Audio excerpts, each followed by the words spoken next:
Hello there.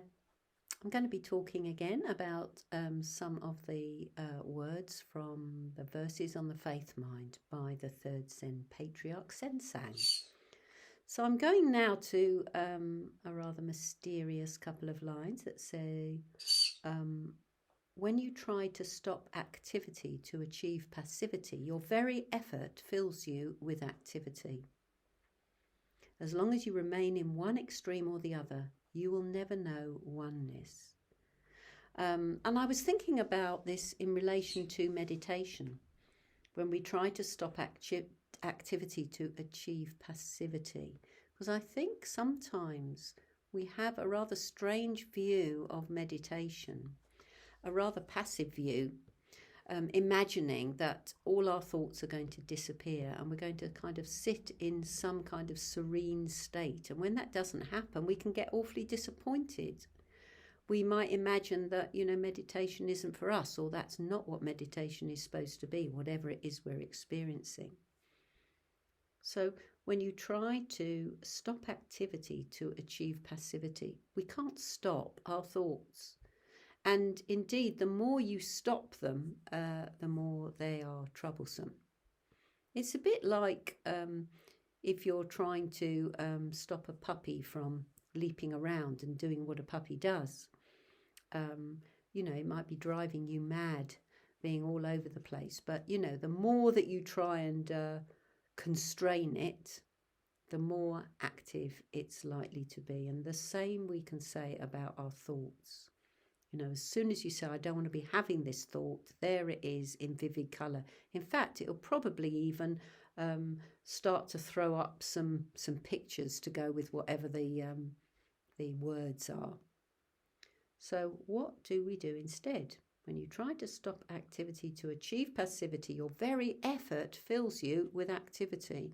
Now, I think the word effort there is used because actually what we're needing to do in meditation is to use less effort. But that doesn't mean going sloppy or floppy. It really means learning how to relax. I know I talk about relaxation quite a lot, but it's like kind of sitting back and knowing that everything is okay and that all we need to do is to pay attention to what is actually going on, to actually be willing to be alive, be willing to be here right now.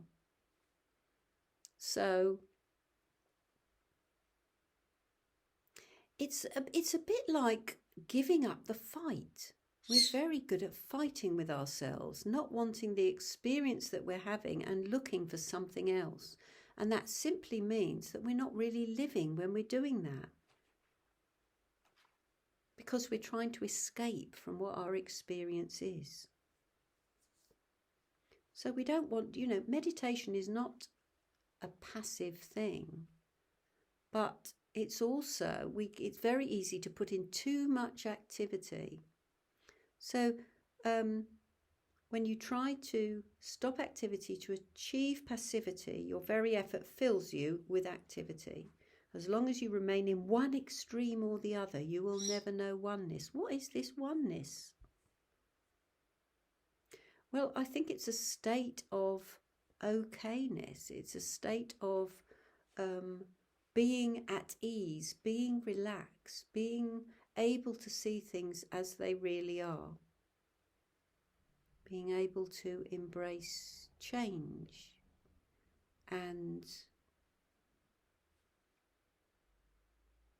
being inside, being right inside things as they are.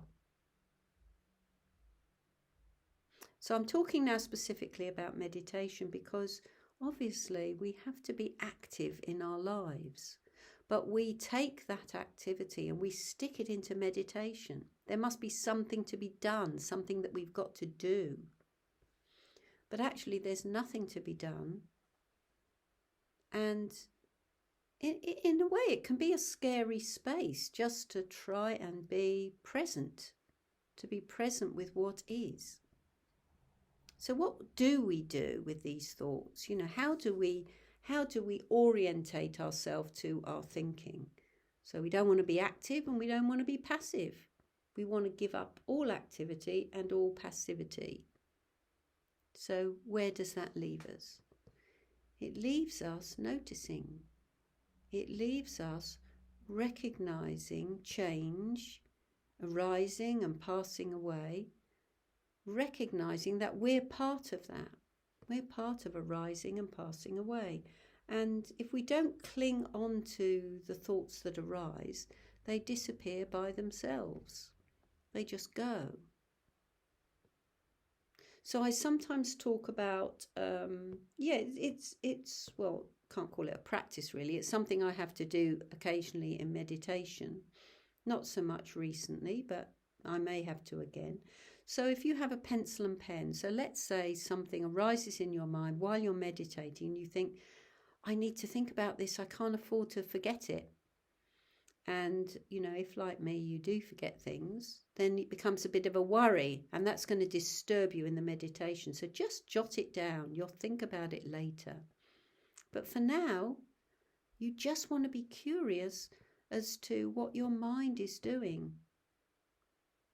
What is your mind capable of? It's actually capable of having a lot of space and openness and beauty without any kind of external stimulus. I think I've said before that, what really hooked me into meditation was seeing that actually there are some beautiful states of mind available to us all the time. They're there all the time to be had when we're not interfering, if you like. And when I experienced meditation like that pretty early on, I just thought, wow, how is that possible? Without eating an ice cream, without having sex, without doing anything that usually gives us pleasure. And there I was, just sitting with my mind in this sense of spacious openness, brightness, luminosity. And that is available to us. But we don't have to look for it. We have to learn how to relax into it, how to let go, how to sit back, how to know how to relax without falling asleep. So we give up effort, we give up activity and passivity, and yet we stay alert and awake to what's happening. It's very beautiful if we can allow ourselves to trust our deeper self, to trust the spaciousness, to trust the quiet place that is inside all of us and wants to be heard. So I'll leave it there for today. Bye for now.